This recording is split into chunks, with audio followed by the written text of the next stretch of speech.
माझ्या उपकारासाठी वागविला मूनकंठी घरी दिला ठाव अवघास कळही वाव माझ्या उपकारासाठी वागविला मूनकंठी तुका म्हणे एके ठाई केले माझे तुझे नाही माझ्या उपकारासाठी वागविला मूनकंठी विठ्ठल विठ्ठल विठ्ठल नमो विठ्ठला राजया पांडुरंगा नमो रुक्मिणी माऊली ज्ञानगंगा नमो पुंडलिका नमो चंद्रभागा नमस्कार माझा रुक्मिणी पांडुरंगा पांडुरंगा करू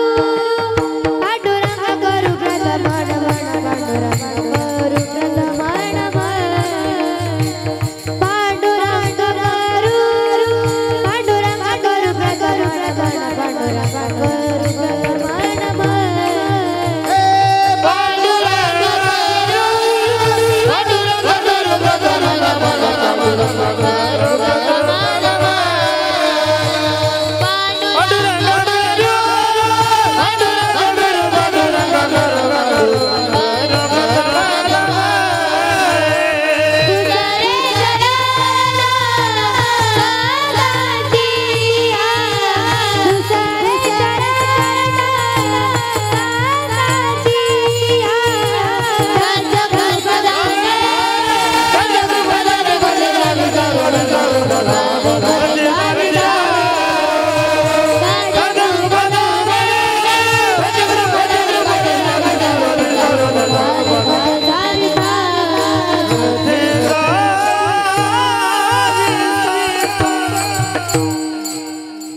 अलंकापुरी पुण्यभूमी पवित्र तिथे नांदतो ज्ञान राजा सुपात्र तया आठवीता महापुण्यरासी नमस्कार माझा श्री सद्गुरु ज्ञानेश्वरासी ओम नमो ज्ञानेश्वरा करुणा करा दयाळा तुमचा अनुग्रह लाधलो पावन झालो चराचरी मी कळा कुसरी काहीच नेने बोलतो वचन अति भाविका एका जनार्दनी तुमचा दास त्याची आस पुरवावी वसुदेव सुतं देवं कंसचानूर मर्दनं देवकी परमानंदं कृष्ण वंदे जगद्गुरु विश्वाचा तो गुरु स्वामी निवृत्तीदातारू शरण शरण जी हनुमंता तुम्हालो रामदूता काय भक्तीच्या त्या वाटा मज दावा व्यासू भटा वचन ऐका कमलापती माझी रंकाची विनंती कर जोडितो कथे काळी आपण सावे सवळी विढाला विढाला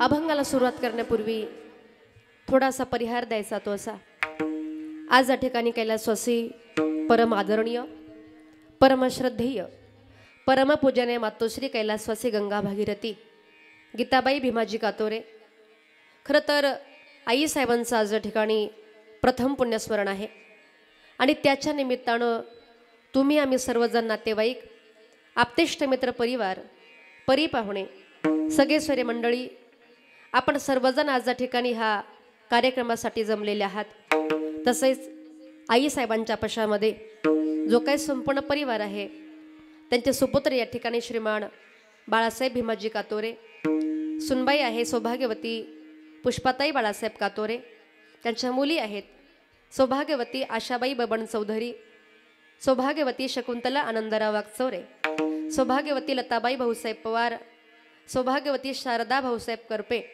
आणि सौभाग्यवती सुनीता नानासाहेब ढगे त्यांचे पुतणे आहेत. नातवंड आहेत. अतिशय गोड असा परिवार आहे. या ठिकाणी नातू आहेत चिरंजीव आकाश बाळासाहेब कातोरे, ते मुंबई त्या ठिकाणी पोलीस आहेत.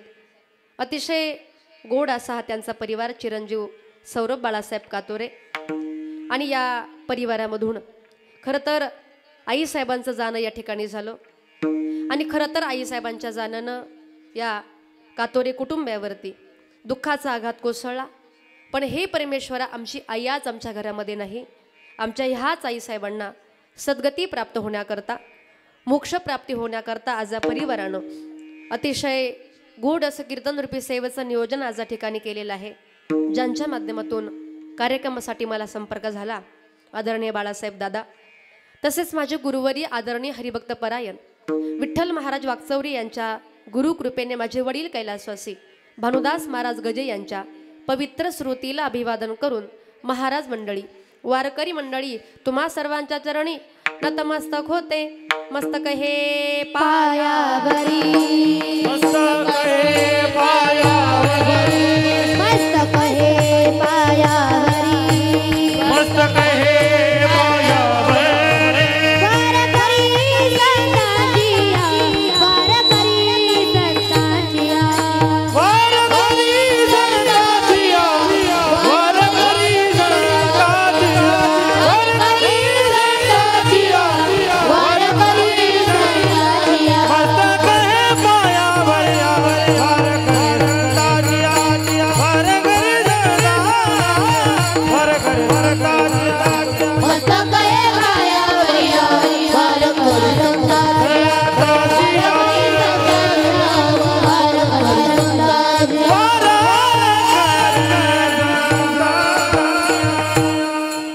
मस्तक माझे पायावरी या वारकरी संतांच्या अगदी तुम्हा सर्व संतांच्या श्रोत्यांच्या टाळकरी माळकरी वारकरी महाराज मंडळी, ज्येष्ठ मंडळी, माझ्या माता भगिनी, अगदी तुम्हा सर्वांच्या चरणावरती विनम्र अभिवादन करते आणि सेवेला सुरुवात करूयात. विठ्ठला विठ्ठला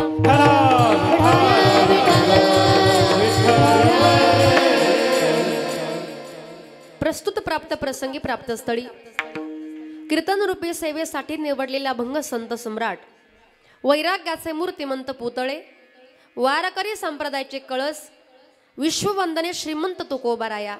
कोण तुकोबाराया तर ऐका, ज्यांच्या वाणीमध्ये सूर्याची प्रखरता, चंद्राची शीतलता, अग्नीची दिव्यता, वेद मंत्रांची ममता, गंगेची सुचिता आणि आईची वात्सल्यता, की ज्यांच्या अंगामध्ये दया, क्षमा, शांती, वैराग्य हे गुण भरभरून आहे, असे देहूचे सुप्रसिद्ध असे साधू तुकोबरा यांचा 4 चरणांचा तुकोबरा सांगतात का आमच्या जीवनामध्ये आम्ही भगवान परमात्म्याची भक्ती केली आणि त्या भक्तीच्या द्वारा आमच्या जीवनामध्ये आम्ही कोणत्या प्रकारची क्रांती केली. तुम्ही या ठिकाणी आलात भगवान परमात्म्याची भक्ती करून आपला उद्धार केला पाहिजे याचा उपदेश करणारा 4 चरणांचा भंग आपल्या सेवेसाठी निवडला. विठ्ठला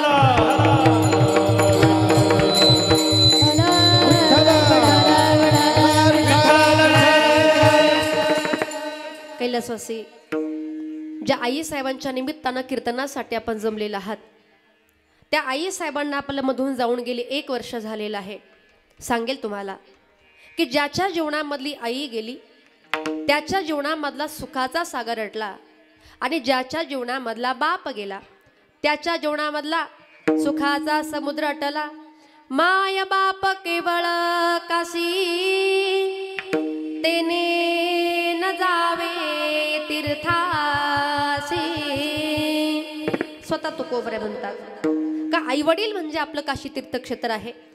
त्या आई वडिलांची सेवा आपण केली पाहिजे. सांगेल महिला मंडळ की आई म्हणजे आपल्या घरातला आनंद आहे, आई म्हणजे आपल्या घरामधलं सुख आहे, आई म्हणजे आपल्या घरामधलं समाधान आहे आणि नव्हे नव्हे ती आई म्हणजे तुमच्या माझ्या आयुष्याची परिपूर्णता आहे. पण ऐका, एकदा का हीच आई आपल्या जीवनामधून निघून गेली, महिला मंडळ तुम्ही माहेरामध्ये जा, 2 दिवस राहा आणि 2 दिवस माहेरामध्ये तुमची आई नसू द्या. माहेरामध्ये करमतं का हो? सुनं सुनं वाटतं. कारण का आईशिवाय माहेरामध्ये आनंद वाटत नाही. कारण का आपल्या जीवनामध्ये प्रेमाचं पात्र, वात्सल्याचं पात्र, जिव्हाळ्याचं पात्र म्हणजे तुमची माझी आईच आहे. पण लक्षामध्ये घ्या, ज्या दिवशी माहेरामधली आपली आई निघून गेली त्या दिवशी आहे का तुम्ही शेजारच्या बाईला, दुसऱ्या स्त्रीला, काकूला, मावशीला, आत्याला, मामीला तुम्ही कितीही आई आई म्हणा, आई म्हणून हाक मारा, पण आपल्या आईच्या प्रेमाची सर दुसऱ्या बाईला येत नाही.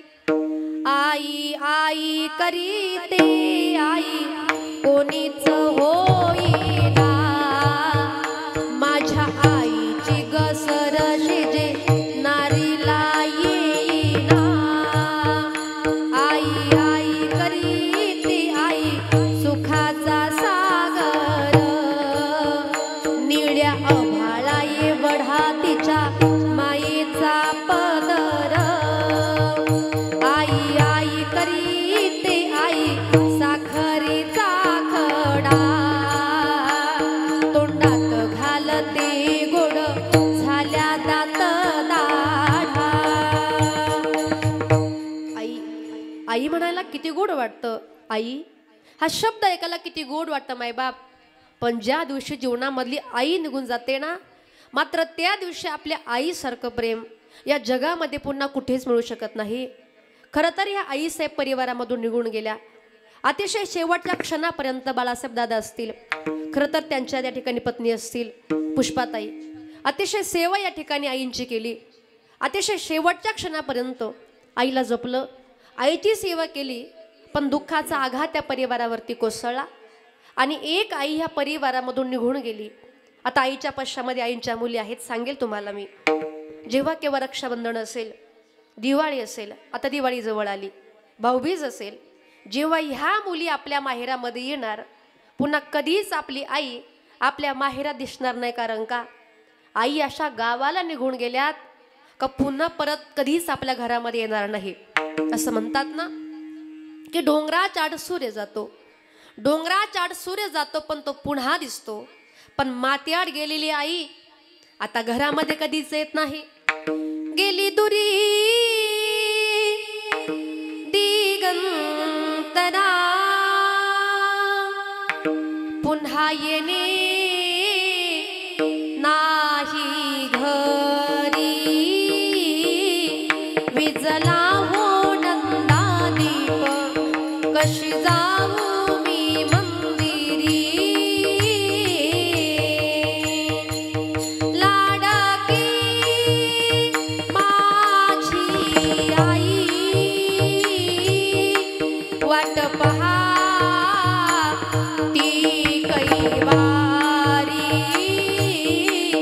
होळी रखुमाई गेली, झाली उदास पंढरी. होळी रखुमाई गेली, झाली उदास पंढरी.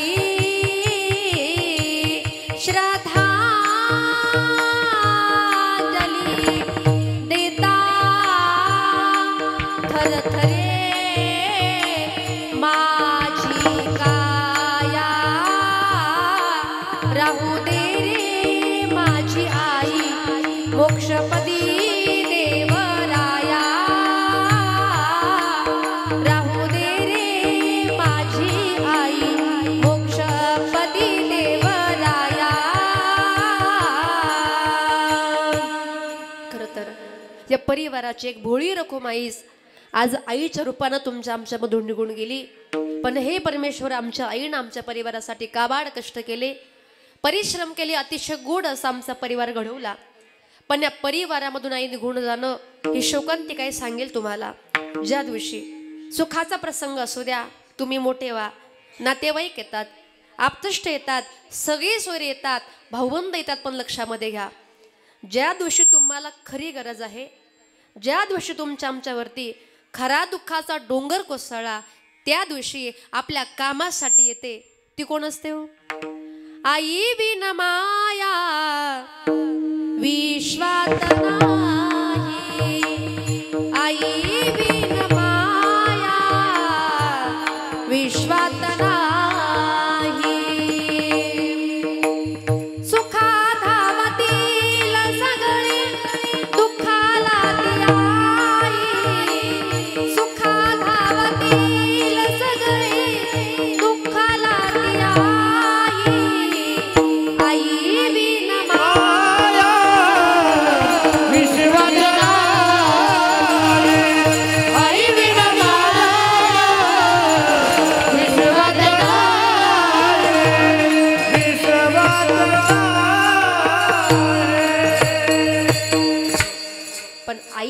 प्रेम मात्र कोणी करू शकत नाही. लेकुराचं हित वाहे माऊलीचे चित्त. तुम्ही सांगाल आम्ही रोज कीर्तन ऐकतो, रोज प्रवचन ऐकतो, महाराज लोक येतात, कोणी आईवरती बोलतं, कोणी बापावरती बोलतं, पण आम्ही आईबापावरती बल बनवलं काय? ऐशी कळवळ्याची जाती तो गोबरे म्हणतात. आणि करीला भाविन प्रीती, आपल्या आईसारखं या ठिकाणी निर्मळ प्रेम या जगामध्ये पुन्हा होऊ शकत नाही. खरं तर ह्या आई तुमच्या आमच्यामधून निघून गेल्या, पण हे परमेश्वरा, आमची आई आज आमच्या घरामध्ये नाही. आमच्या ह्या आईसाहेबांना सद्गती प्राप्त होण्याकरता, मोक्ष प्राप्ती प्राप्त होण्याकरता आजही कीर्तन आहे. विठाला विठाला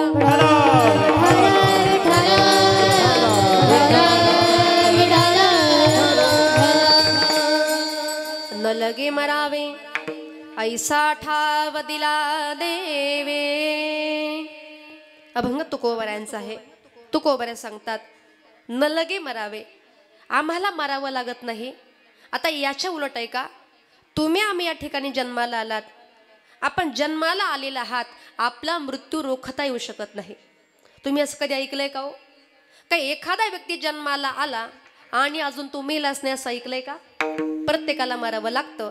आएगा सो जाएगा, राजा रंक फकीर, तो कुणी असू द्या, राजा असू द्या, भिकारी असू द्या, श्रीमंत असू द्या, गरीब असू द्या, प्रत्येकाला मात्र मारावं लागतं. पण तुकोबरे म्हणतात आम्ही या ठिकाणी आलो, आम्ही आमच्या जीवनामध्ये अशा प्रकारची क्रांती केली का आम्ही या ठिकाणी आलो, पण आम्हाला मारावं लागत नाही. आता एखाद्या व्यक्तीला आपण सहज म्हणालो मर, तू तिकडेच मर, त्याला छान वाटतं का? महिला मंडळ, मी काय बोलते समजतंय ना? हां, जरा शमाना हलवत चला, म्हणजे मला बरं वाटेल, तुम्हाला काहीतरी. विठाला विठाला विठाला आपण म्हटलो एखाद्याला जा तू तिकडेच मर, त्याला बरं वाटतं का? छान वाटतं का? मग राग येतो. माऊली सांगतात ना, आगा मरहा बोलू न साती आणि मेलिया तरी रडती. मर म्हटलं का भीती वाटते, मरण म्हटलं का भीती वाटते. पण नाही का, तुकोबऱ्या सांगतात ज्या काळाला तुम्ही घाबरता, अशा काळावर आमच्या संतांनी विजय मिळवला. संत काळाला अजिबात घाबरत नाही, मात्र काळ संतांना घाबरतो. कारण हे सगळं जग त्या काळाच्या जबड्यामध्ये आहे, त्या काळरूपी अजगराच्या तोंडामध्ये आहे. आणि एकदा की त्या अजगराने आपलं तोंड बंद केलं की आपलं रामनाम सत्य आहे. श्रीमद भागवतामध्ये एक गोड श्लोक आहे, काल व्याल मुख ग्रासो त्रास निर्नाश हे तवे. श्रीमद भागवतम शास्त्रम कलो गिरेन भाषितम. जन्माला आलेला आहात, पण आपण सगळेजण त्या काळाच्या जबड्यामध्ये आहात. त्या काळाने आपला आ वाचलेला आहे, आपण त्याच्या तोंडामध्ये आहोत. एकदा की तोंड बंद केलं की मात्र आपलं काही शिल्लक राहत नाही. पण तुकोबरे सांगतात ज्या काळाला तुम्ही घाबरता त्याला आम्ही घाबरत नाही. आम्ही जाऊ द्या, संत महात्मे काळाला घाबरतच नाही. पुरावा आहे का? इंद्राणीच्या काठावर संत निवृत्तीनाथ, संत ज्ञानेश्वर महाराज, संत सोपान काका आणि मुक्ताई आईसाहेब बसलेल्या होत्या. आणि तेवढ्यामध्ये झाडावरचा कावळा कावकाव करू लागला आणि माऊलींना घेण्यासाठी यम आला. माऊली म्हटले, दादा मला असं वाटतंय आता निघालं पाहिजे, मला असं वाटतं आता उरकून घ्यावं. माऊलींचं हे वाक्य ऐकलं आणि निवृत्ती दादांच्या डोळ्यामध्ये पाणी आलं. ज्ञाना, अरे असं का बोलतोस? ज्येष्ठांच्या आधी कनिष्ठाशी जाणे. ज्या वेळेला बापाच्या अगोदर जर मुलगा जर गेला ते दुःख फार वाईट असतं, ते दुःख फार मोठं असतं. जर मोठे लोक पाठीमागे राहिले आणि लहाने जर निघून गेले ना ज्ञाना, ते दुःख मात्र जन्मभर मी विसरू शकत नाही. नाही ज्ञाना, तुला जाता येणार नाही. त्यावेळेला माऊलीने सांगितलं, बघा दादा, झाडावरती कावळा कावकाव करतो. पहिलं तो गे काऊ कोकताय, पहिलं तो गे काऊ कोकताय, पहिलं तो घे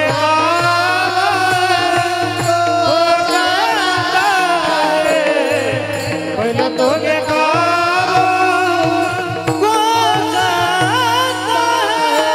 शकून गे माये सांगताय, शकून गे माये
काऊ कोकत आहे, शकून गे माही सांगत आहे. दादा, झाडावरचा कावळा कावकाव करतोय. मग त्यावेळेला निवृत्तीनाथांनी काय केलंय का, आपले असे 2 बोट वरती केले. यमाला वाटलं निवृत्ती दादा सांगतात हा 2 वर्षांनी पुन्हा आहे. बघा किती मोठा अधिकार. काळ पुन्हा निघून गेला. पुन्हा 2 वर्ष झाले. काळ त्या ठिकाणी आला. कावळा कावकाव करू लागला. माऊली म्हटले दादा आता मात्र निघावं लागेल, थांबण्यामध्ये अर्थ नाही. सोपान काकांनी सहज असे 2 बोट वरती केले. यमाला वाटलं सोपान काका सांगतात का 2 वर्षांनी पुन्हा आहे. काळ पुन्हा माघारी गेला. पुन्हा मध्ये 2 वर्ष गेले. पुन्हा तो काळ त्या ठिकाणी आला. मुक्ताईनं बघितलं आणि आपल्याला माहितीये सगळ्या भावंडांमध्ये मुक्ताई जरा फटकळ होत्या. राग आला मुक्ताईला. त्याच्याकडे रागाने बघितलं. 2 बोट वर केले. काळाला सांगितलं का मुक्ताई आईसाहेब सांगतात का 2 वर्षांनी पुन्हा ये. किती मोठा अधिकार असेल हो. संतांनी फक्त आपलं बोट वरती करावं आणि यमाने माघारी फिरावं. किती मोठा अधिकार असेल. पुन्हा यम पाठीमागे निघून गेला. 2 वर्ष झाले. पुन्हा यम त्या ठिकाणी आला. माऊली म्हटले दादा आता मात्र निघावं लागेल, माझं आता काम संपलंय. कारण मोठी माणसं आपलं काम झाल्यावर त्या ठिकाणी जास्त वेळ थांबत नाही. दादा सगळं काम पूर्ण झालंय, मला मात्र निघावं लागेल. मग त्यावेळेला मुक्ताई म्हटली कार्य यमा, कार्यकाळ्या तुला समजत नाही का, मी 2 बोट वर केले. यम म्हटलं आईसाहेब माझं चुकलं तरी काय, तुम्ही 2 बोट वर केले, तुम्ही सांगितलं का 2 वर्षांनी पुन्हा ये आणि म्हणून मी आलोय. मुक्ताई म्हटली यमा थांब, तुला माझ्या 2 बोटांचा अर्थ समजला नाही. माझं 1 बोट म्हणजे सूर्य आणि दुसरं बोट म्हणजे चंद्र. जोपर्यंत चंद्र सूर्य आहे म्हणजे कल्पांतीपर्यंत माझ्या दादाकडे तू बघायचं सुद्धा. म्हणजे एवढा मोठा अधिकार आमच्या संतांचा. संतांना काळ घाबरतो. संतांचं नाव जरी ऐकलं तरी काळ पळतो. दड दड दड दड दुडू दुडू दुडू दुडू दड दड दड दड दुडू दुडू दुडू दड दड दड दड दुडू दुडू दुडू दुडू दड दड दड दड दुडू दुडू दुडू दुडू काळी काळा बापुडिया रे वळ सुटला काळी काळा बापुडिया रे काळी काळा बापुडिया रे वळ सुटला काळी काळा बापुडिया शीतळ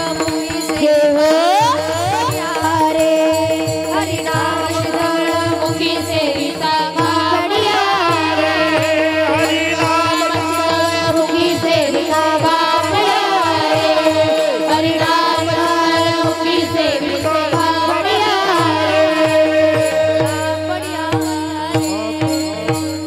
तो काळ संतांना घाबरतो. तो कोवरे म्हणतात आमच्या जीवनामध्ये आम्ही हीच क्रांती केली. देवाचं एवढं नामचिंतन केलं का तो काळ सुद्धा आम्हाला घाबरतो. पण कशाच्या जोरावर, त्यांनी भगवान परमात्म्याचं नामचिंतन केलं. मग ऐका, आपण सुद्धा या ठिकाणी आलात, या मुखानं देवाचं नामचिंतन केलं पाहिजे. नवे नवे देवाच्या नामचिंतनामध्ये आपला उद्धार आहे. विठ्ठला विठ्ठला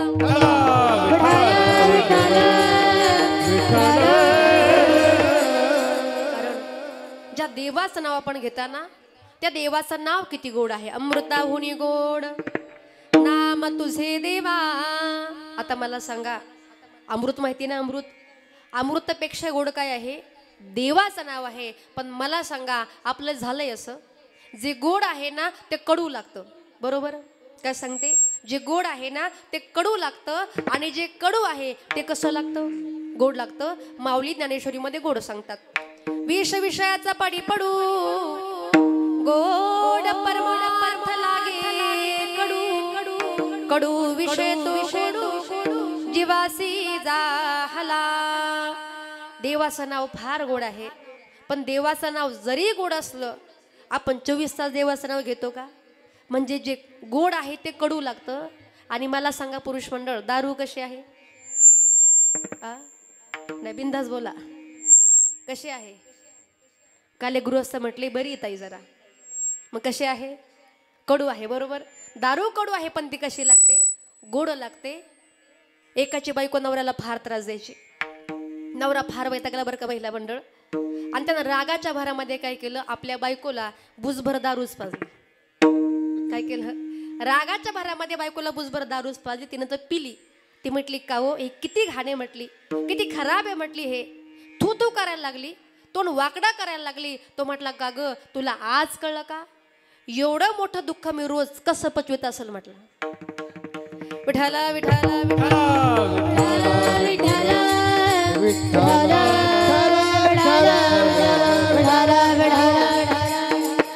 एकाची दाढ दुखत होती. तो दवाखान्यामध्ये गेला. डॉक्टरने सांगितलं तुमची दाढ केडलेली आहे, तुम्हाला भुलीचं इंजेक्शन द्यावं लागेल. आता इंजेक्शन म्हटलं, हा घाबरला, पळायला लागला. डॉक्टर म्हटले थांबा, जरा नॉर्मल व्हा, जरा माझ्याशी बोला. त्याच्याशी गप्पा मारल्या, विचारपूस केली आणि डॉक्टरांना समजलं का हे गिऱ्हाईक जरा घेणार आहे. घेणारं समजतं ना. डॉक्टर म्हटले मग एक काम करा, थोडीशी घेता का. आणा म्हटला घेतो. थोडीशी घेतली. डॉक्टर म्हटले आता आली का हिंमत, हा आली म्हटला. अजून थोडी घ्या, आता आली का हिंमत, हा अजून थोडी आली. डॉक्टर म्हटले एक काम करा, अजून थोडी घ्या, आता आली का हिंमत. म्हटलं डॉक्टर कोणाच्या बापात ताकद आहे माझ्या दाताला हात लावायची. विठाला विठाला विठाला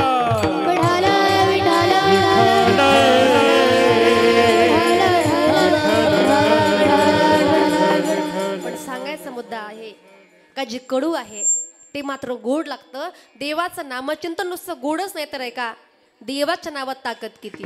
नाम तुझे रे, नाम तुझे रे, नाम तुझे रे नारायणा. नाम तुझे रे, नाम तुझे रे,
नाम तुझे रे नारायणा. आणि फोडी पाषाण नाला पाना नुसतं गोड नाही, ताकद किती आहे. पाषाण म्हणजे दगड, दगडालाही पाजर फुटावी एवढी ताकद, एवढं सामर्थ्य माझ्या भगवंताच्या नावामध्ये आहे. म्हणून देवाचं नामचिंतन आपण केलं पाहिजे. पण आपण या ठिकाणी आलात, भगवंताच्या नावामध्ये फार सामर्थ्य आहे, फार ताकद आहे. आणि नवे नवे त्या भगवान परमात्म्याचं नामचिंतन म्हणजे आपल्या जीवनाचा उद्धार आहे. आपण या ठिकाणी जन्माला आलो, आपण अजून मेलो नाही ना. हे देवाच्या आपल्यावरती उपकार आहे. काय सांगितलं, आपण जिवंत आहात, देवाचे काय आहे उपकार. अजून किती उपकार. ज्या भगवान परमात्म्यानं हे सगळं विश्व निर्माण केलं, त्या भगवान परमात्म्याचे अनंत उपकार आहेत. आता सांगते तुम्हाला, या विश्वामध्ये सगळे 8 अरबपेक्षा जास्त लोक आहेत. किती सांगितलं, 8 अरबपेक्षा जास्त लोक. पण लक्षामध्ये घ्या, एकासारखा दुसऱ्याचा चेहरा नाही. पुरुष मंडळ तुम्हाला बोर झाला का, मी घरी जाऊ का, नाही ना, मग जरा फ्रेश बसा.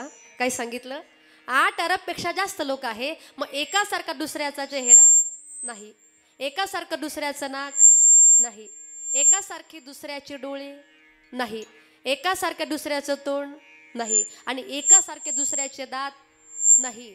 कोणाचे कसे कोणाचे कसे. खायचे वेगळे दाखवायचे वेगळे, बरोबर आहे. म्हणजे आपण या ठिकाणी आलो पण एकासारखा दुसरा नाही. जाऊ द्या पुरुष मंडळ आणि आपल्या बायकोसारखी दुसरी बाई या जगामध्ये हा नाही, खरंच नाही, बरोबर आहे. आणि जर असती काय सांगितलं, जर असती तर इकडं नंबर द्यावे लागले असते, MH12 MH15 MH17. नाही आम्हाला हसू नका, ते नंबर मात्र तुमच्या कपाळावरती चिटकावे लागले असते. पण उपकार केले भगवंतानं, प्रत्येकाला वेगवेगळं बनवलं. आपलं जाऊ द्या, एकाच आईच्या गर्भामध्ये 2 बालकं जन्माला येतात, पण त्यांचा रंग सारखा असतो का? त्यांचे विचार सारखे असतात का? त्यांचं आचरण सारखं असतं का? नवे नवे त्या दोघांचं कम्प्युटर सारखं असतं का? देवानं एवढं सुंदर विश्व बनवलंय, मग हा विश्व बनवणारा किती सुंदर असेल. नाम तुम्हारा तारनहारा हो, नाम तुम्हारा तारनहारा, कब तेरा दर्शन होगा. जिसकी रचना इतनी सुंदर, ओ कितना सुंदर होगा, ओ कितना सुंदर होगा. दीन दयाल दया के सागर, जग में नाम तुम्हारा है. तुम बिन मोरे बाल कृष्ण प्रभु कोई नहीं हमारा है. कब से पालन करना मैं तो हो, कब से पालन करना मैं तो तेरा ही आना होगा. जिसकी रचना इतनी सुंदर, ओ कितना सुंदर होगा, ओ कितना सुंदर होगा. जब परमेश्वराचं इतकं सुंदर दुनिया ज्याने निर्माण केली, तो परमेश्वर किती सुंदर असेल. मग त्या देवाचे आपल्यावर उपकारच आहेत. सुंदर झाला उभे बिंबले, सुंदर झाला उभे बिंबले, सुंदर झाला उभे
इतका तो परमात्मा सुंदर आहे. मग तुकोबरे म्हणतात त्याचं नामचिंतन आम्ही केलं, परिणाम काय झाला? त्या देवानं आमच्यावरती कृपा केली.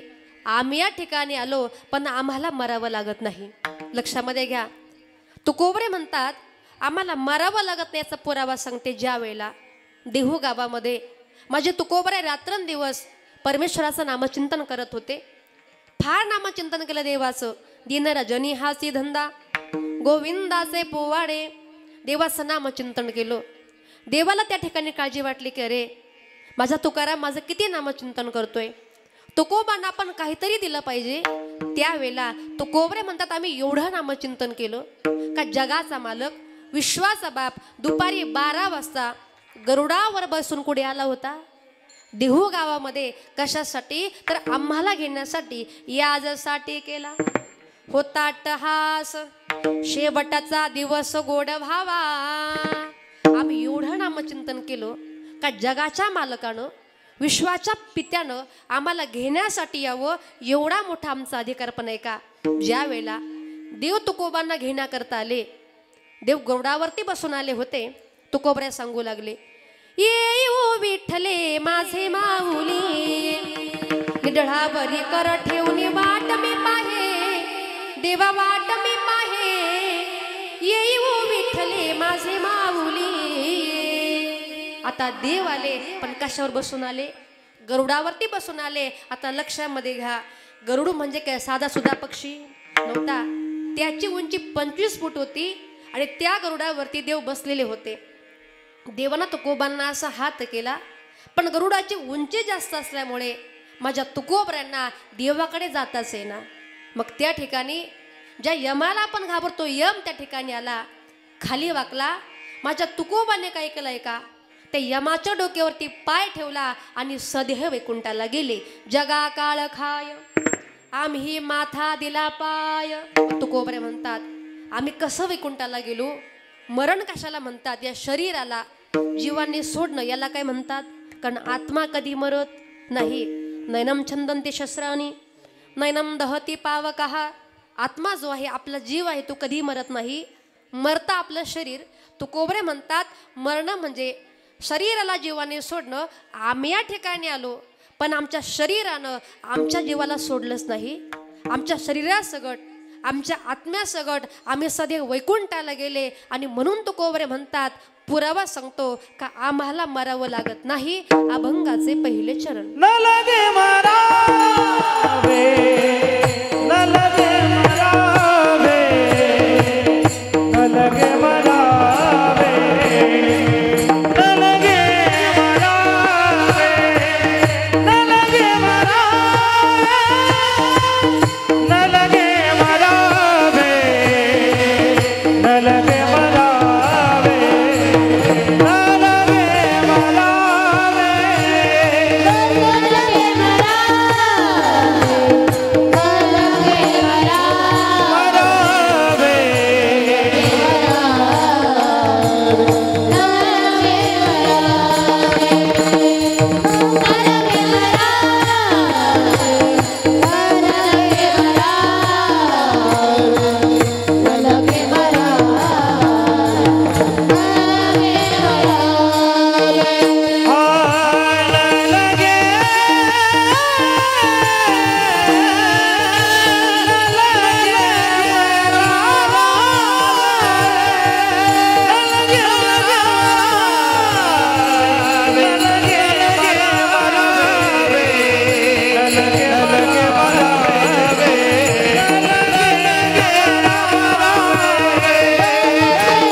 तुकोबरे म्हणतात आम्हाला मरावं लागत नाही, आम्ही या ठिकाणी आलो बीज भाजूने केलेलं आहे, आम्हा जन्म मरण नाही, जन्माला आम्ही आलो पण आम्हाला मरावं लागत नाही, कारण का आम्ही भगवान परमात्म्याचं नामचिंतन केलं.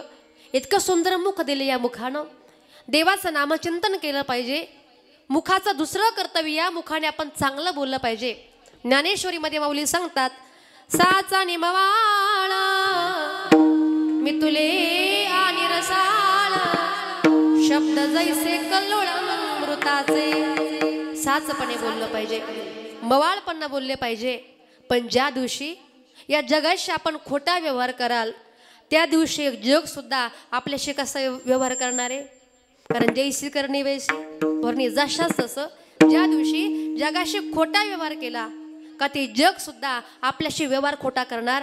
तुम्हाला गोड असे उदाहरण सांगते. विठाला विठाला विठाला.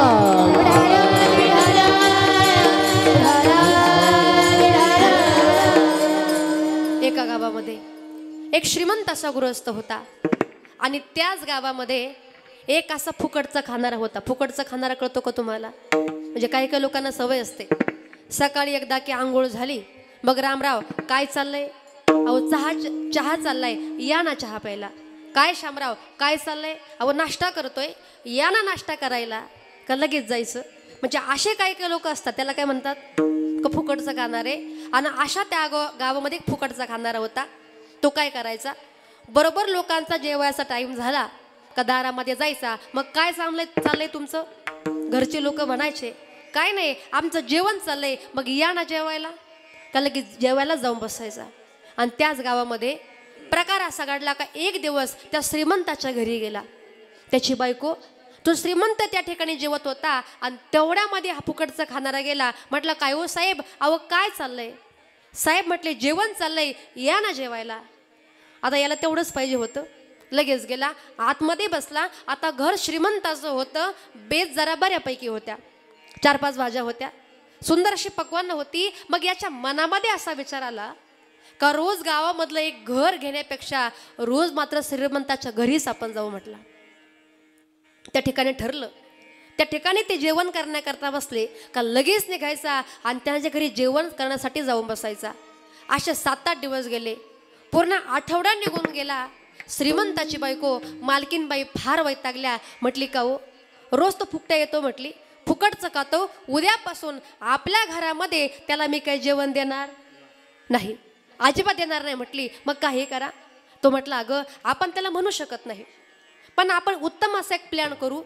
दोघं जण निवांत बसले. तो म्हटलं एक काम कर, तू आज सुंदर असा पुरणपोळीचा स्वयंपाक बनवायचा. त्या सारामध्ये म्हणजे आमटीमध्ये तू मीठ टाकायचं नाही, तू आमटी मात्र आळणी बनवायची. म्हटली मग काय होईल? म्हटली मग काय होईल, आम्ही जेवण करण्याकरता बसू. मी एक घास खाल्ला का तुला मी म्हणेल का गं आमटी किती आळणी झाली, तुझे डोळे फुटले का? मग तू सुद्धा मला उलट बोलायचं. वाटलंस तर एक काम कर, म्हटला तू मला शिव्या सुद्धा दे.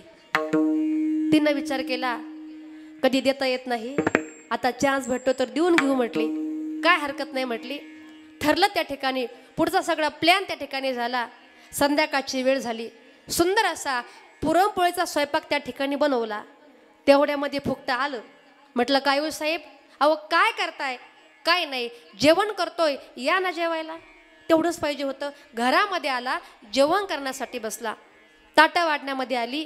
श्लोक त्या ठिकाणी झाला आणि यानं एक घास खाल्ला. हा म्हटला का ग आमटी आळणी झाली, तुझे डोळे फुटले का? तुझ्या आईनं तुला हे शिकवलं का? म्हटली माझी आई काढता. एवढा त्याला राग आला, तिला एवढा राग आला, त्याला शिव्या द्यायला सुरुवात केली.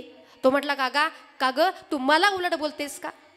कोपऱ्यामध्ये त्या ठिकाणी गेला, काठी घेतली आणि बायकोला म्हटला तू आता निघ पाठीमागच्या बेडरूममध्ये. यानं सगळं ठरलं होतं ना. मग पाठीमागच्या बेडरूममध्ये ती गेली. यानं हातामध्ये काठी घेतली आणि तीच काठी बेडवर ती अशी धपाधप आपल्याला सुरुवात केली. त्याला वाटलं का हा त्याच्या बायकोला मारतोच. कोणाला वाटतं? त्या फुकट्याला वाटलं का हा बायकोला मारतोयच. आणि तिनं सुद्धा काय केलं, मुद्दाम आपल्या प्लॅनप्रमाणे मोठ्या नरडायला सुरुवात केली. आता हा घाबरला. घरामधून बाहेर निघाला आणि पाठीमागच्या भिंतीच्या पाठीमागे जाऊन उभा राहिला. तेवढ्यामध्ये हा श्रीमंत पुढे आला, हॉलमध्ये आला. म्हटलं कुठेही फुकट्या? अगं गेला निघून. ये म्हटले लवकर, आपला प्लॅन सक्सेस झाला. आता सगळं त्या ठिकाणी छान झालं. दोघं जण जेवण करण्याकरता बसले. तो म्हणतो का ग मी तुला कसं खोटं बोललो? ती म्हटली का हो मी तुम्हाला कशी खोटी खोट्या शिव्या दिल्या? तो म्हटला का ग? मी कशी खोटी खोटी काठी उचलली? ते म्हटली का हो? मी कशी खोटी खोटी बेडरूम मध्ये पळाले? तो म्हटला का ग? मी कसं खोटं खोटं बेडवरती मारलं? ती म्हटली का हो? मी कशी खोटी खोटी रडले? तेवढ्यामध्ये हा बहादूर पुढून आला. तो म्हटला का हो साहेब, मी कसा खोटा खोटा गेलो होतो? विठाला विठाला विठाला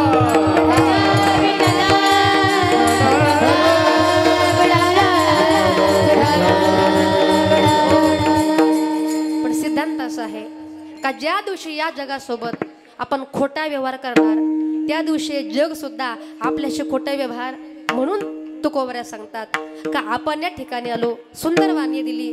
वाणीचं भूषण कशामध्ये आहे? ते म्हणजे भगवान त्याच्या नामचिंतनामध्ये.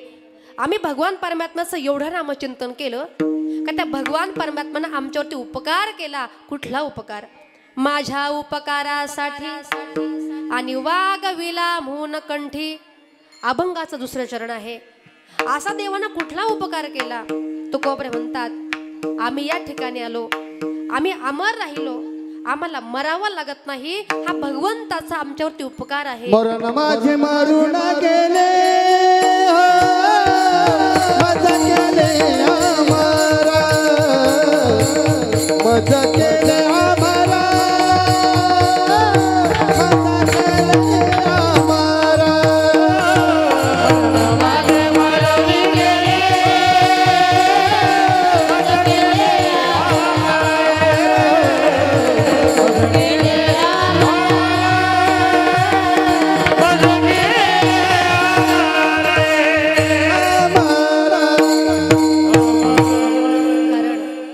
माझे मरुणी गेले, मज केले अमर किंवा आपुले मरण पाहिले म्या डोळा.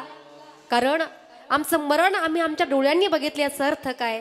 आम्हाला मरणाचं दुःख वाटत नाही, जन्माचं सुख वाटत नाही. कारण आम्ही या ठिकाणी आलो नाही आम्हा जावे मरावे लागत. आणि असो अखंडित जैसे तैसे, आम्हाला मरावं लागत नाही. भगवान परमात्म्यानं हा आमच्यावर उपकारच केला. आणि म्हणून आम्ही काय केलं का वागविला म्हणून कंठी. त्या देवाचं नामचिंतन आम्ही आमच्या कंठामध्ये वागवलं. आता माझ्याकडं लक्ष द्या. मिळवणं आणि वागवणं, पुरुष मंडळ, मिळवणं आणि वागवणं याच्यामध्ये भरपूर अंतर आहे. तुम्हाला सगळ्यांना एक मिनटं बोलायचं आहे. आता मला सांगा, पैसा मिळवणं सोपं आहे पण पैसा वागवणं? हा, भुका लागल्या का? थोडाच वेळ राहिलाय, आता मोठ्यानं बोला.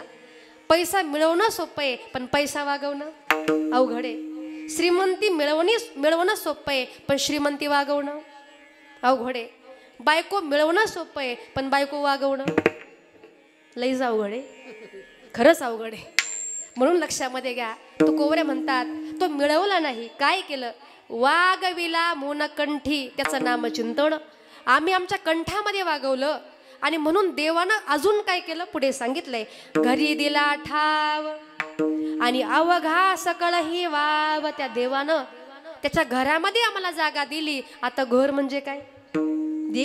देवाचा जो काही देह आहे त्या देहामध्ये आम्हाला जागा मिळाली. कारण का आम्ही देवाचं फार नामचिंतन केलं. आता लक्षामध्ये घ्या. एखादा अनोळखी व्यक्ती आहे, त्याचा आपलं कधी फोन नाही, त्याचं आपलं कधी बोलणं नाही. आणि महिला मंडळ, असा जर व्यक्ती आपल्या घरी जर आला, त्या व्यक्तीला जागा आपल्या हॉलमध्ये असणार का पोर्चमध्ये असणार?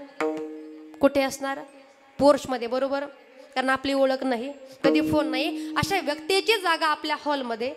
समजा उद्या तुमच्या घरी जर मी चहा घ्यायला जर आले, म्हणजे येणार नाही, घाबरू नका, पण जर आलेस तर माझी जागा तुमच्या मी ओळखीची आहे, माझी जागा तुमच्या पोर्चमध्ये असणार का हॉलमध्ये असणार? हॉलमध्ये. पुरुष मंडळ, तुमचा अतिशय जवळचा मित्र तुमच्या घरी जर आला, तो म्हटला अरे अतिशय जीवश्य कंठश मित्र असेल, अगदी जवळचा मित्र, आणि तो जर तुमच्या घरी आला, तो म्हटला अरे मला तुझ्याशी आतलं बोलायचं आहे, अशा मित्राची जागा आपल्या हॉलमध्ये असणार का बेडरूममध्ये?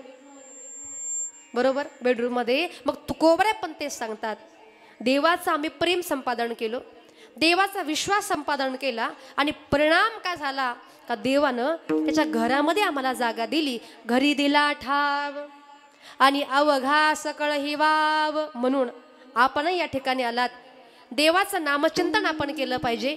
देवाचं प्रेम असेल, विश्वास असेल, संपादन केला पाहिजे. कारण तुकोबरे म्हणतात आता देवामध्ये आणि माझ्यामध्ये बाकीचं काहीच राहिलं नाही. मी तू पण जाऊ दे दुरी आणि एकची घोंगडी पांगोर हरी का. ज्याप्रमाणे भगवान प्रभू रामचंद्र माझ्या हनुमंताच्या हृदयामध्ये होते. हनुमंत सांगतात आम्ही प्रभू रामचंद्राचं रात्रंदिवस नामचिंतन केलं.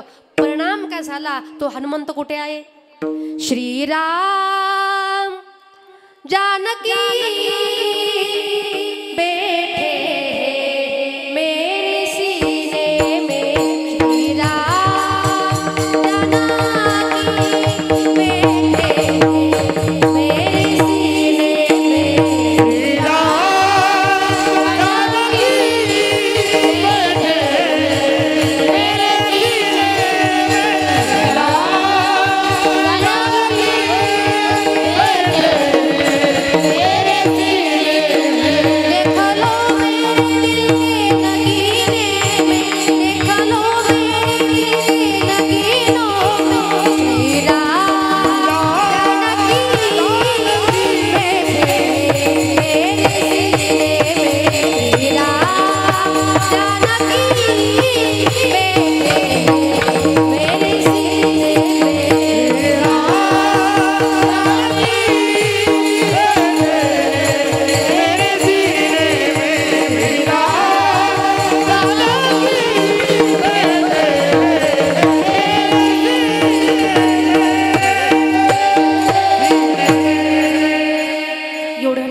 माझ्या हनुमंताच्या हृदयामध्ये प्रभू रामचंद्रजी होते.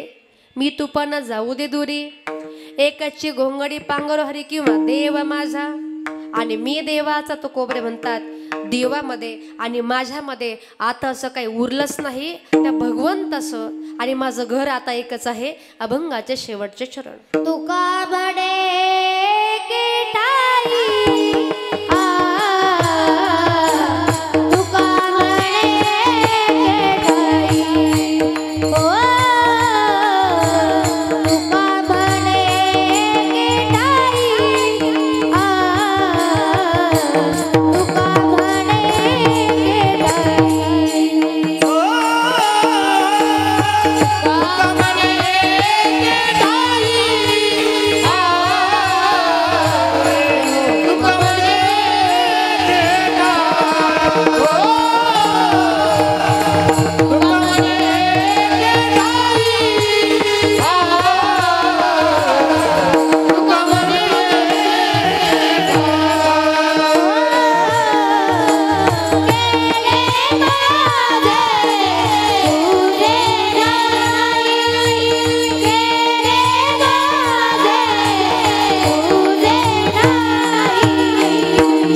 काही केले माझे तुझे नाही माझ्या उपकारासाठी वागविला म्हणून कंठी विठोबा रखुमाई विठोबा रखुमाई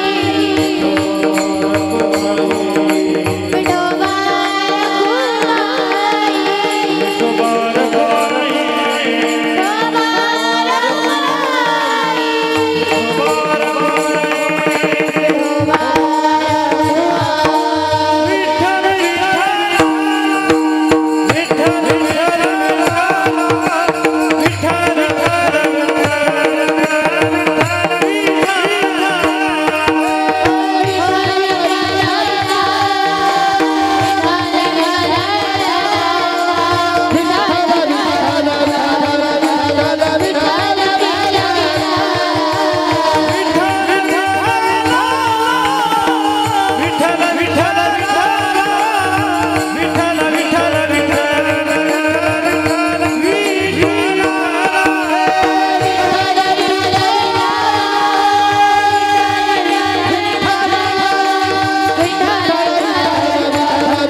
यथामती आता अवकाश माझ्या अभंगाचा भावार्थ तुमच्याकडे मांडण्याचा प्रयत्न केला। या ठिकाणी कैलासवासी आई या परिवारामधून निघून गेल्या। का सांगेल, पृथ्वीपेक्षा श्रेष्ठ आई असते पण स्वर्गापेक्षा उंच वडील असतात। स्वामी हा तिन्ही जगाचा आई विना भिकारी। एकदा की जीवनामध्ये स्वतःची आई निघून गेली का आईसारखं प्रेम, आईसारखी माया, आईसारखं वात्सल्य जीवनामध्ये पुन्हा कधीच आणि कुठेच मिळत नाही। कारण आई म्हणजे काय तर ऐका, आ म्हणजे आत्मा आणि ई म्हणजे ईश्वर, दोन्हींचा मिलाप म्हणजे आई। त्या परमेश्वराला प्रत्येकाच्या घरी जाणं शक्य नव्हतं, म्हणून त्यानं आईसारखं दैवत आपल्या घरामध्ये निर्माण केलेलं आहे। पण महिला मंडळ तीच आई ज्या दिवशी आपल्या माहेरामधून निघून गेली आणि जेव्हा आपण माहेरामध्ये येता पण आईची जागा मात्र रिकामी दिसते आणि त्या रिकाम्या जागी बघितलं की वाईट वाटतं। कारण का आमची आई इथेच बसायची, आम्ही आलो का आई विचारपूस करायची, आई प्रेमानं बोलायची, बाळा तुला काय खावंसं वाटतं ग, तुझं बरं आहे का बाळा। अगदी प्रेमानं विचारपूर्वक करणारी आणि जाणीवपूर्वक बोलणारी आपल्या जीवनामध्ये आपली आईच असते। पण लक्षामध्ये घ्या, आईच्या पश्चामध्ये आईंचं या ठिकाणी सुपुत्र आहेत आमचे बाळासाहेब दादा, त्याच्या मुली आहेत। अतिशय गोड असा हा एक संस्कारित असा परिवार, सुशिक्षित असा परिवार आहे। पण आईच्या जाण्यानं सांगेल तुम्हाला, आईच आणि मुलीचं नातं कसं असतं बघा। ज्या घरामध्ये मुलगी आहे, ज्या घरामध्ये आई आहे, त्या घरामध्ये भांड्याला भांडे लागणारच, भांडणे होणारच। पण ते भांडण कसं असतं, माय लेकीचं भांडण दया दुधाची उकळी, लेक धरते अबोला आई मनाची मोकळी। घरामध्ये मुलीचं आणि आईचं भांडण होतं। मुलगी रागवते, अगं माझी आई आहेस तरी तुम्हाला बोलतेस, पण त्याच्या पाठीमागे आईचं प्रेमच असतं। आईला माहिती आहे माझी मुलगी आज माझ्या घरामध्ये आहे, हीच माझी मुलगी उद्या परिक्याच्या घरी निघून जाईल, उद्या सासरे निघून जाईल आणि माझ्या मुलीला बाकीच्या समाजाने नावं ठेवू नयेत ना, अशी अपेक्षा तिची असते। आणि म्हणून तर ती आई मुलीवरती संस्कार करते। आई शिकविते तुला राग येतो लेकी, पराया माणसाशी बोलू नये काय की।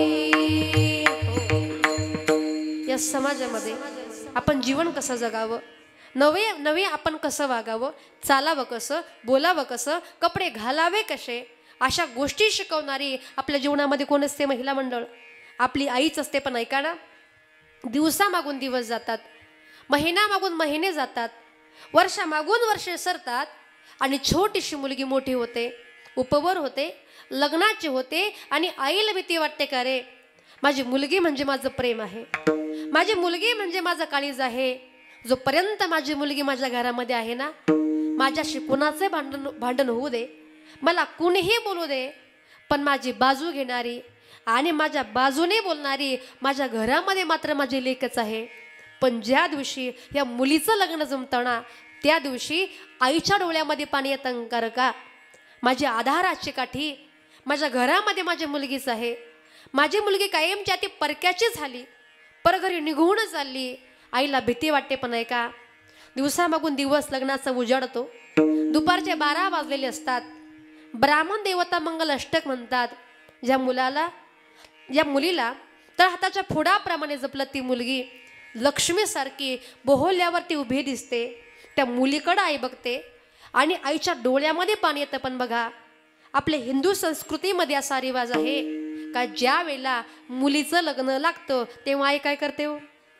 तुळशीला पाणी घालते. पण ऐका, आई तुळशीला पाणी घालते, आईच्या मनामध्ये भावनांचा काहूर मासतो, डोळ्यामध्ये सुद्धा पाणी येतं आणि आई रडते. माय दुरुनी पाहते घाली तुळशीला पाणी, आठविता बालपण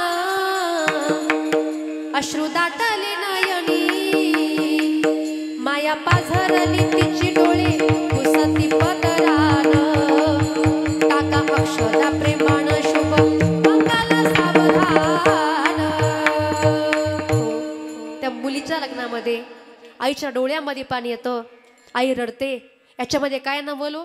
असं म्हणतात का बाप रडत नाही, असं म्हणतात बाप रडत नाही. पण सांगेल तुम्हाला, बाप रडत नाही ना, असं कधीच घडत नाही. प्रत्येक बाप किती कठोर असू द्या, किती स्वाभिमानी बाप असू द्या, पण आपली मुलगी सासरी जाताना मुलीच्या प्रेमाकरता कसंही बाप असू द्या, पण त्या बापाच्या डोळ्यामध्ये पाणी आल्याशिवाय राहत. बाप साठवी तो अश्रू वाट पाही त्या क्षणांची, जन्मभराचे रडातो लेक जाताना सासरी. आपली मुलगी सासरी जाते, बाप मात्र रडतो. संध्याकाळची वेळ येते, मुलगी सासरी जाण्याकरता निघते. आजूबाजूच्या 20-25 बायका येतात, त्या मुलीच्या गळ्यामध्ये गळा घालून रडतात. पण आई रडते. लेक जाते सासराला आई लाग करमेना, सारवल्या भिंतीवर काढल्या ग मैना. लेक जाते सासराला मागे फिरू फिरू पाही, बोलती आई माझी लाडाची लेक जाई. लेक जाते सासराला माय लेकी पडे गळा, जसं कोरड्या नदीला पाणी येत खळा खळा. मुलगी सासरी चालली का आपोआप आईच्या डोळ्यामध्ये पाणी येतं, जसं कोरड्या नदीला पाणी येतं खळा खळा. इतकी प्रेम करणारे तुमच्या आमच्या जीवनामध्ये आपली आईच असते. पण ऐका, मुलीचं लग्न होतं, 2-3 वर्ष होतात, प्रपंचामध्ये मुलगी रममाण होते, मुलं बाळ होतात. पण आई मात्र वाट बघते. माझी ताई मला भेटण्याकरता कधी येईल वाट बघते. महिना होऊन जातो, 2 महिने होतात, पण मुलगी काही येत नाही. बराचसा कालावधी निघून जातो. आईला आठवण येते माझी मुलगी मला भेटण्यासाठी कधी येईल, पण मुलगी त्या ठिकाणी येत नाही. आई फोन करते, बाळा माझी प्रकृती बरी नाही ग, मी कधी मरेल याची गॅरंटी नाही बाळा, मला भेटण्यासाठी ये ना. पण मुलगी म्हणते, आई थांब ना ग, माझी भरपूर कामं चालू आहे आई, जरा 10-15 दिवस जाऊ दे, आणि माझे कामं संपले नाही का तुला मी भेटण्याकरता येईल. पण लक्षामध्ये घ्या, माझी विनंती असेल. माहेरातून आईचा फोन आला, बापाचा फोन आला, त्यांना उत्तर देऊ नका. पण मात्र आपल्या आईचा फोन आला की बापाचा फोन आला का त्या ठिकाणी 1 तास तरी आईशी बोलण्याकरता जा. आई तू बरी आहेस का, बाबा तुम्ही बरे आहात का. कारण ज्या दिवशी आई निघून गेली, बाप निघून गेला, 13 दिवस आपण माहेरामध्ये राहतो. पण मला सांगा, ज्या आईसाठी 13 दिवस तुम्ही माहेरामध्ये राहता, ती आई जिवंत असते का?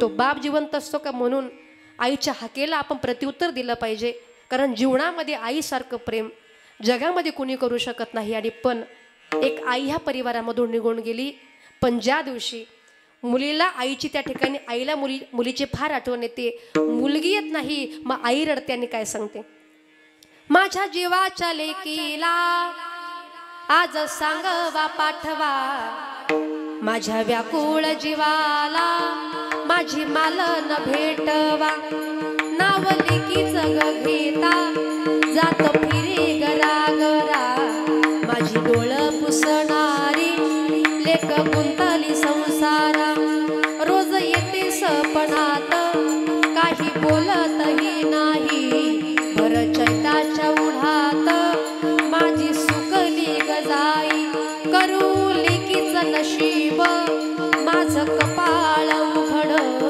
घर धन्याच्या वाचून कोणी घेईना लुगड. म्हणून माईचं पात्र, आधाराचं पात्र आपल्या जीवनामध्ये आपले आईवडील आहे. आणि म्हणून या आई वडिलांची सेवा आपण केली पाहिजे.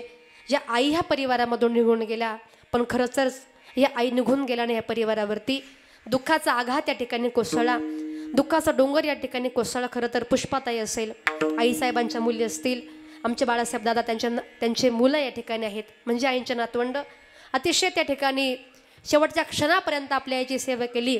दादा सांगायचे, मी कुठेही जाऊ दे, पण मी घरी येईपर्यंत रात्रीची किती वाजू दे, पण मी घरी येईपर्यंत माझी आई कधी जेवली. पण लक्षामध्ये घ्या, मात्र आईसारखं प्रेम पुन्हा पुन्हा जगामध्ये होणे नाही, कारण ज्या दिवशी जीवनामधली आई निघून गेली का किती दुःख होतं.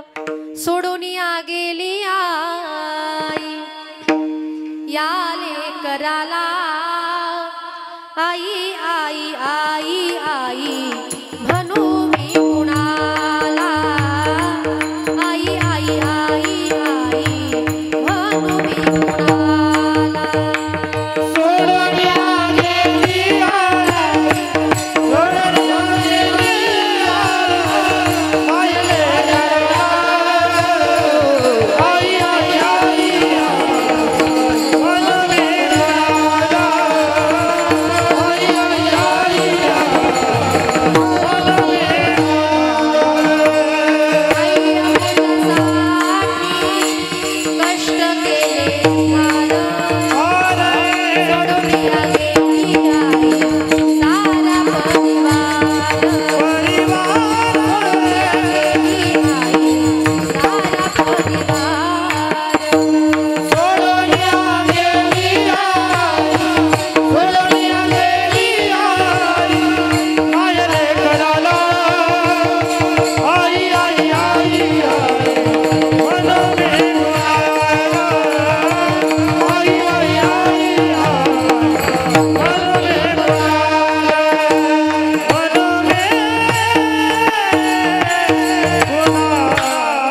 या ठिकाणी कैलासवासी आईसाहेबांच्या निमित्तानं आपण आज या ठिकाणी जमलात, ज्यांनी अतिशय सुंदर अशी मृदुंगाची साथ दिली माझे पतिदेव हरिभक्त परायण गीतेश महाराज कातोरे, ज्यांनी अतिशय सुंदर या ठिकाणी गायन केलं. आदरणीय हरिभक्त परायण या ठिकाणी सुदामजी महाराज बुधवंत, ज्यांनी अतिशय सुंदर या ठिकाणी गायन केलं. गोड आवाज आदरणीय सागरजी महाराज गुळवे, आणि या ठिकाणी आपल्या देहपूर्ती संस्थेमधल्या विद्यार्थ्यांनी सुंदर गायन केलं, पाठीमागे गोड साथ दिली. या सगळ्या मुलींचे मनापासून धन्यवाद, ज्यांनी आमचा आवाज तुमच्यापर्यंत पोहोचवला. अतिशय आपल्या गावचं भूषण आहे, अतिशय गोड सिस्टीम या ठिकाणी आदरणीय सुजित दादा कातोरे, अतिशय छान दादा, आपले मनापासून धन्यवाद. ज्यांनी 2 तास कार्यक्रमाचं शूटिंग केलं. या ठिकाणी माझा कीर्तनकार अतिशय महाराष्ट्रामधला एक लोकप्रिय असा चॅनल आहे आणि अतिशय सुंदर त्यांचे एडिटिंग आहे. या ठिकाणी उमेश दादा, आपले मनापासून धन्यवाद व्यक्त करते. खरं तर बाळासाहेब दादांच्या माध्यमातून ही संपर्क मला झाला होता, ही सेवा माझ्याकडे आली. पुनश्च एकदा संपूर्ण आपल्याच, आता कातोरी परिवार आपलाच आहे, कोणाचे आभार मी मानत नाही. खरं तर सगळेच या ठिकाणी आपले आहे, माझ्या माता भगिनी, पुरुषवर्ग, आपल्या गावचे आदर्श सरपंच नवनाथजी कातोरे साहेब, या ठिकाणी आपल्या गावचं आदर्श व्यक्तिमत्व आर्यम कातोरे साहेब. खरं तर समस्त ग्रामस्थ, या ठिकाणी आपलं सांगविष्णू भजनी मंडळ असेल, संपूर्ण या ठिकाणी आपलीच मंडळी आहे. अगदी कुणाच्या नामाचा नाम उल्लेख न करता आपल्या सगळ्यांच्या मनापासून धन्यवाद. आणि या ठिकाणी बाहेरगावावरून आलेली आपल्या परिवाराचे नातलग आपतेष्ट नातेवाईक, तुमचे नावं मी घेत नाही कारण तुमच्या नावं मला माहीत नाही, म्हणून जरा दिलगिरी व्यक्त करते अगदी मनापासून. आपल्या सर्वांचे धन्यवाद. आणि झालेली सेवा हनुमंतरायांच्या माता भगवती आईच्या चरणी अर्पण करून सेवेला पूर्णविराम देऊ. ज्ञानेश्वरा माऊली ज्ञानराज माऊली तुकाराम, ज्ञानेश्वरा माऊली ज्ञानराज माऊली तुकाराम, विठ्ठल जय जय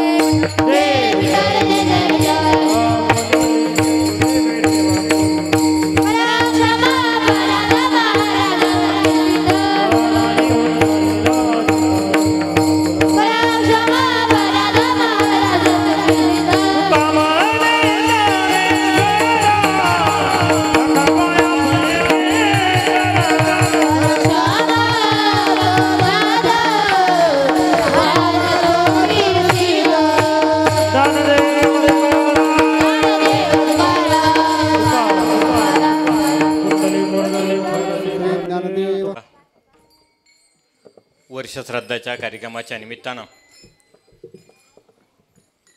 उपस्थित आप्तेष्ट नातलग आणि मित्रपरिवार आपल्या सर्वांच्या प्रती प्रेमभाव आदरभाव व्यक्त करतो. आमच्या परिवारातील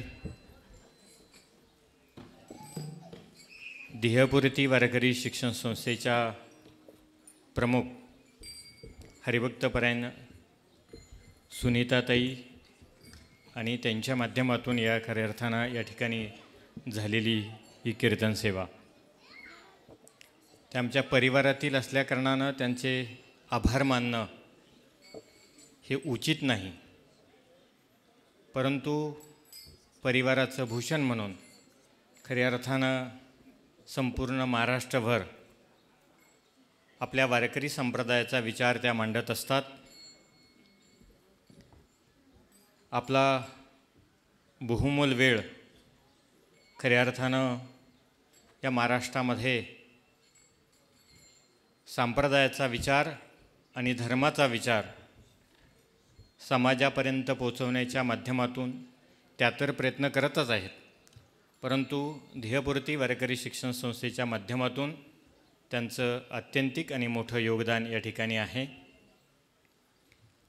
आमच्या आजींबद्दल या ठिकाणी 2 शब्द व्यक्त करावे या निमित्तानं या ठिकाणी मी उपस्थित आहे. परिवाराची जडणघडण सुरू असताना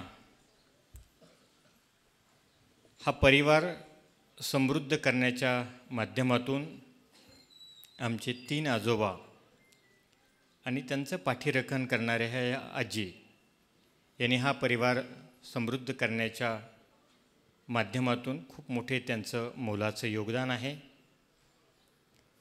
पाठीमागील दस्तावेज पाहत असताना चाळत असताना लक्षात येतं की कुटुंबामध्ये कुणाचं लग्न असेल, कोणता कार्यक्रम असेल, त्यावेळेला आपली जमीन अनेक वेळा कुणाला गहाण देणं असेल किंवा त्यानिमित्तानं पैसा निर्माण करणं असेल आणि तो कार्यक्रम करणं असेल, या अत्यंत कष्टमय प्रवासामध्ये अत्यंत कमी पैसा, आपल्या गरजा भागतील एवढाही पैसा या परिवाराकडे खऱ्या अर्थानं नव्हता, परंतु कष्टाच्या जोरावर आणि प्रामाणिकपणाच्या जोरावर हा सगळा प्रपंच उभा केला आणि एक समृद्ध परिवार निर्माण करण्याच्या माध्यमातून आमच्या आजोबांचं आणि आजींचं योगदान मोलाचं आहे.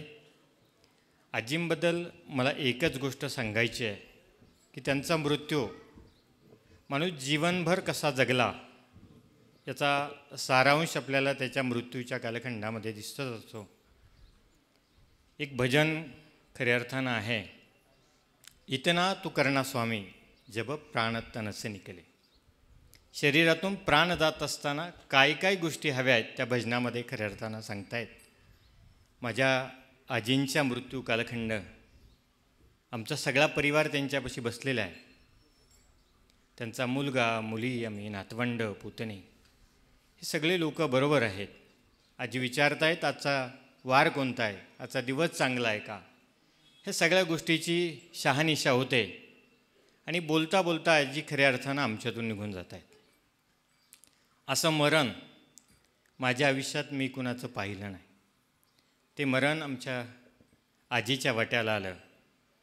त्यानिमित्तानं मला एकच जाणवलं की ज्यांनी आपला भोळा स्वभाव, कधी खूप काही मागणी नाही आणि कुणाबद्दल तक्रार केली नाही, असा स्वभाव खऱ्या अर्थानं त्यांचा असल्याकारणानं त्यांचं जीवन मृत्यू कालखंडामध्ये आम्ही पाहिलं आणि ते परिपूर्ण आणि समृद्ध झाल्याची भावना आमच्या परिवाराला ती जाणवली. या निमित्तानं मी आमच्या पाहुणे मंडळींच्या वतीने भास्करजी वाळुंज यांना विनंती करतो की आपण 2 शब्दामध्ये मातोश्रींना श्रद्धांजली अर्पण करावी. दुःखित अंतकरणानं जमलेल्या सर्व माझ्या बंधू आणि भगिनींनो, कैलासवासी गंगा भागीरथी गीताबाई भीमाजी कातोरे या आमच्या मामी, आज त्यांच्या वर्षश्राद्धाच्या निमित्तानं आपण सर्व नातेवाईक परिवार उपस्थित आहात. त्यांच्या वर्षश्राद्धाच्या निमित्तानं सांगवी गावचं भूषण सुनीताताई कातोरे यांनी सुसज्ज अशी कीर्तनरूपी सेवा दिली. त्यांचं मी कातोरे परिवार आणि आलेल्या नातेवाईक परिवाराच्या वतीनं आदरभाव व्यक्त करतो. आणि मामीबद्दल बोलायचं ठरलं, अतिशय स्वयंमी विचारच्या आणि स्वाभाविक अशा गुणवत्त विचाराच्या या मामी खऱ्या अर्थानं आमचे मामा असन मामी असन. आमचे भीमाजी मामा हे पेशाने शिक्षक होते आणि त्या टायमाची ही नोकरी ही तुटपुंजी नोकरी होती. तरी त्यांनी गावोगावी जाऊन मुलांना शिक्षणाचे धडे दिले. तरी आमच्या या मामी गावाकडं खेड्याकडं राहिल्या आणि एकत्र कुटुंब त्यांनी जोपासलं.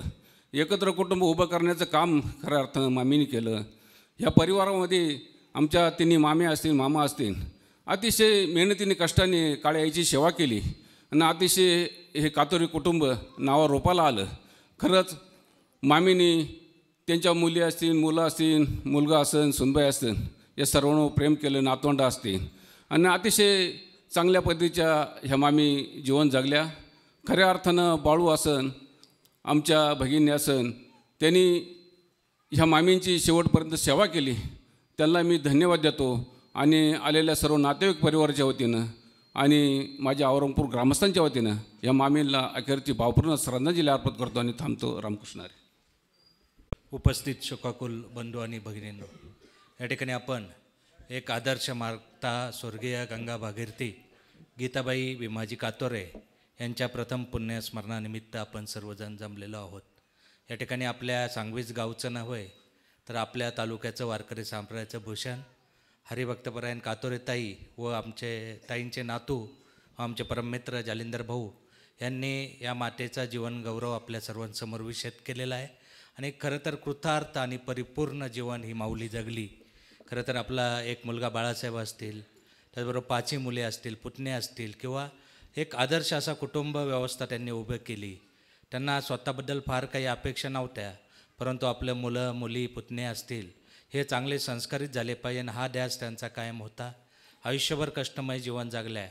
हे जीवन जगत असताना त्यांनी कातोरे परिवाराला कष्टाचे, संस्काराचे आणि वारसा दिलेला आहे. खरं तर या परिवारातली एक कन्या सगळ्यात छोटी सुनीताताई आमच्या ढगे परिवारात दिलेली. त्या इतक्या संस्कारित एका त्या मातेकडनं हा संस्कार घेऊन आमच्या ढगे परिवारात आलेले. खरं तर बाळासाहेब देखील आज समाजात एक वेगळ्या स्वरूपात वावरतात. एक संस्कारित मुलं कसे घडवायचे हे या मातेकडे पाहून आपल्याला लक्षात येतं. स्वर्गीय भीमाजी बाबा असतील किंवा या मातेने आदर्श असं परिवार या कातोरे परिवार हा घडवलेला आहे. खरं तर माता ही परिपूर्ण जीवन जगली. तिचा जाण्याचा आनंदही आपण साजरा केला पाहिजे. परंतु माता गेल्याचं दुःख निश्चितच बाळासाहेब असतील, त्यांच्या मुलींना असतील, सुनबाईने देखील चांगली सेवा केली. खरं तर आदर्श माता जाण्याने या ठिकाणी कातोरे परिवार असेल किंवा आमचा गुंजाळ परिवार असेल, ढगे परिवार असेल, आपण सर्वच नातेवाईकांना जे दुःख झालं परमेश्वर हे दुःख पचवण्याचं सामर्थ्य देवं अशा आदर्श मातेला मी आपणा सर्वांच्याच वतीने, त्याचबरोबर राज्याचे नेते माजी महसूल मंत्री बाळासाहेब थोरात साहेब असेल, नाशिकचे पदवीधरची व आमदार सत्यजितदादा तांबे असतील यांच्या वतीने त्यांना भावपूर्ण श्रद्धांजली अर्पण करतो. त्यांच्या स्मृतीस विनम्र असं अभिवादन करून थांबतो. रामकृष्ण हरी.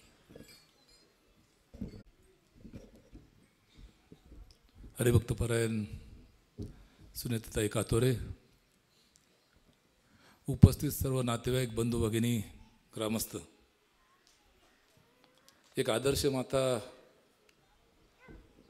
एक एकत्र कुटुंबाची सहचारिणी स्वर्गीय मातोश्री गीताबाई भीमाजी कातोरे यांचं 1 वर्षापूर्वी दुःखद निधन झालं. त्यांचे चिरंजीव बाळासाहेब यांनी त्यांचं प्रथम वर्ष श्राद्ध या ठिकाणी ठेवलेलं आहे. त्यांच्या 5 मुली यांनी वर्ष श्राद्ध या ठिकाणी ठेवलेलं आहे. त्यासाठी आपण सर्वजण या ठिकाणी उपस्थित आहोत. खरं म्हणजे दादा सभाजी कातोरे, नामदेव सभाजी कातोरे, भीमाजी सभाजी कातोरे या गावातलं एक मोठं कुटुंब आणि ह्या कुटुंबाचा काना राहण्याचं काम या मातेने आयुष्यभर केलं. एकत्र कुटुंब व्यवस्था कशी सांभाळावी, एकत्र कुटुंब व्यवस्था सांभाळत असताना आपल्या मुली असतील, मुलं असतील, नातू असतील, पंत असतील, यांचा सांभाळ कसा करावा, एक आदर्श कुटुंब कसं घडावं या मातेने त्या निमित्ताने घालून दिलं. आणि एक भाग म्हणून, या कुटुंबाचा भाग म्हणून त्यांनी आयुष्यभर काम केलं. हे मनुष्य जन्माला आला, त्याचा मृत्यू हा अटळ असतो. प्रत्येक सजीवाला हे जायचं असतं. तसं त्यांचं नियत वयानुसार जाणं झालं. पण तू जात असताना बाळासाहेबसारखा एक अत्यंत चांगला व्यक्ती घडवण्याचं काम, या 5 मुली चांगल्या ठिकाणी देण्याचं काम या मातेच्या हातून झालं. आणि कुटुंब व्यवस्था सांभाळत असताना आपण समाजाचं काही देणं लागतो आहे, आपण नातेसंबंधात काही देणं लागतो आहे, याचं भान ठेवून या मातेने आपल्या कुटुंबाला शिकवण दिली.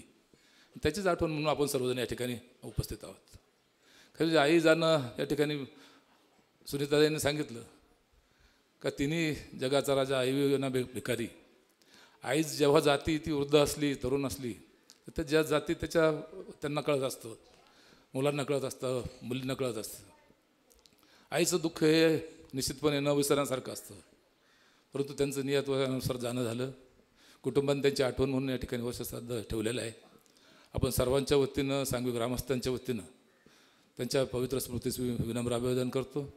त्याचप्रमाणे आमचे नेते आणि काँग्रेस पक्षाचे ज्येष्ठ नेते आमदार बाळासाहेब थोरातसाहेब, युवा आमदार सत्यजितदादा तांबे, आपल्या सर्व उपस्थितांच्या वतीनं या मातेच्या पवित्र स्मृतीला विनम्र अभिवादन या ठिकाणी करतो. या ठिकाणी थांबतो.